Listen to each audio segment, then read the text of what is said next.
का मायका प्रेम। रिद्धि की सास को हर वक्त अपने मायके का गाना गाने की आदत थी। अरे बस करना माँ, मामा का ये किस्सा तू 50 बार पहले भी सुना चुकी है।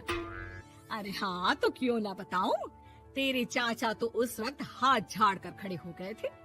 तब मामा ही था तेरा जो आगे आया और मदद की। देखो अब ठीक है ना, जो हो गया सो हो गया। क्यों एक बात को हमेशा गाती रहती हो। अब तो बहू घर आ गई है, उसे तो सबको मान कर चलना है ना, कि सिर्फ सास का मायका ही समझेगी वो। तभी वहाँ रिद्धि आ जाती है। माँ, आज मैं घर जा सकती हूँ? माँ को मेरी बहुत याद आ रही है। शादी के बाद एक बार भी नहीं गई। हाँ तो कौन जाता है। अरे मेरी शादी के बाद जब मैं विदाई होकर आई, इतना बड़ा ससुराल मेरा, खाने वाले 10 लोग और बनाने वाली मैं सिर्फ एक। ऐसा लग रहा था जैसे सिर्फ खाना बनाने के लिए ही ब्याह किया है। वो तो मेरा भाई था, गांव से एक काम करने वाली चाची को भेज दिया जो मेरा हाथ पटाती थी, और उसको पैसा, खाना, कपड़ा, रहने के लिए कमरा, वो सब किसने दिया था? तुम्हारे भाई ने। ये मामला रोज का था। ससुर भी जब गुस्सा होते तो वो सारी बात कह देते जो उनके मन में इतने समय से चल रही थी। मेरा भाई, भाभी, भतीजा, भतीजी सब छुड़वा दिया। मैंने जीवन भर सिर्फ तुम्हारे परिवार वालों से निभाया, लेकिन अब भी चैन नहीं है तुमको। बहू के सामने सास को लगा कि उसकी बेइज्जती हो रही है। अब सुन बहू, अपने कमरे में जा, कहीं नहीं जाना मायके वायके। घर का काम कौन करेगा? पड़ोसन। बहू समझ जाती है मामला गर्म चल रहा है। कमरे में जाने में ही भलाई है। कमरे में क्या है? तुम्हारी माँ हर वक्त चिक चिक चिक करती रहती है। कल ताई मिली थी तुम्हारी मुझे, लेकिन मजाल है सासू माँ की उन्होंने एक बुराई की हो, लेकिन सासू माँ हाँ, जब देखो तब ससुराल के लोगों की बुराई करती रहती है। बेचारे पापा जी कितना मिस करते हैं अपने घर वालों को। मेरा तो बड़ा मन करता है कि ताऊ जी, चाचा जी और सब मिलकर रहे, ना साथ रहे लेकिन आना जाना तो ठीक से रखे। हिंदुस्तान और पाकिस्तान एक हो सकता है, लेकिन चाचा और ताऊ के परिवार के साथ हम लोगों का मिलन ना जी ना, कभी नहीं हो सकता। ये बात है। देखिए मेरे साथ ना ज्यादा चैलेंज मत करिएगा। ऐसा कोई काम नहीं है जो मैं नहीं कर सकती। ससुर जी जो कि बहू की बात सुन रहे थे सामने आ जाते हैं। अरे बेटा, तू ये कर सकती है तो प्लीज मेरा परिवार किसी तरह मुझसे मिलवा दे। सारी जवानी तो मैंने किसी तरह काट ली, लेकिन जीवन के इस पड़ाव पर बहुत याद आती है मेरे परिवार की।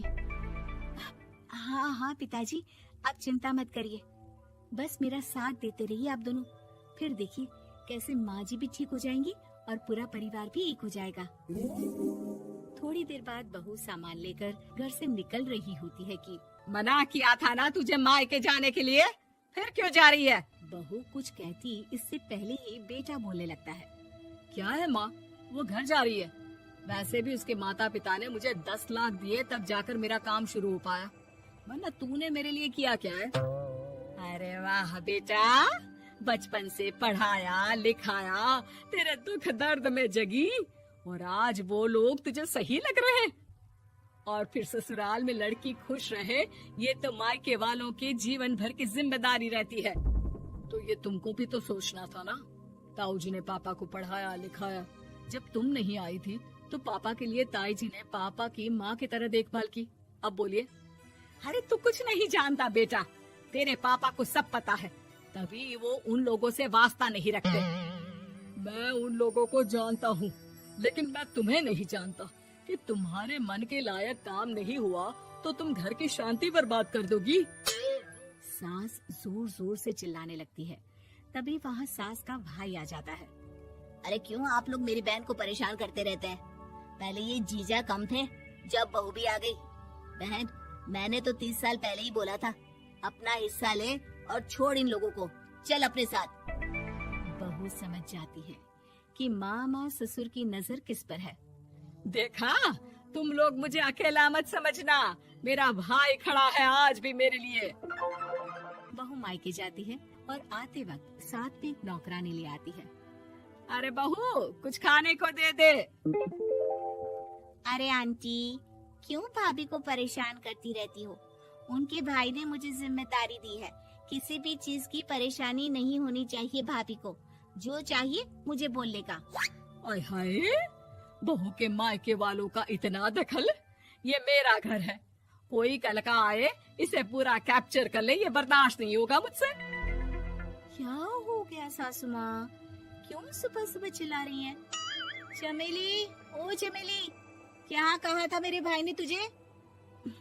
अरे दीदी बहुत तेज है आपकी सासू माँ। मैंने तो बोला कुछ चाहिए तो मांग लो मुझसे। अरे निकल यहाँ से, घर को रेलवे स्टेशन बना रखा है, जो देखो वो घुमा जा रहा है यहाँ से वहाँ। ये कहीं नहीं जाएगी। ये जाएगी तो घर का काम कौन करेगा? मैं। हाँ, और क्या करती है बहुएं? घर का काम ही तो करती है, इसमें नया क्या है? तभी वहाँ ससुर जी आ जाते हैं। हाँ, तो यही बात तो तुम्हें भी समझनी चाहिए थी ना। आज बहू के मायके से नौकर आ गया तो तुम्हें बुरा लग रहा है? अरे तो उस वक्त गर्मा गर्म खाना तो सबने खाया ना। ऐसा तो नहीं है कि मेरे मायके का नौकर था तो सिर्फ मेरे लिए बनाता था। अरे निकालो इसे, फिलहाल बाद में बात करती हूँ।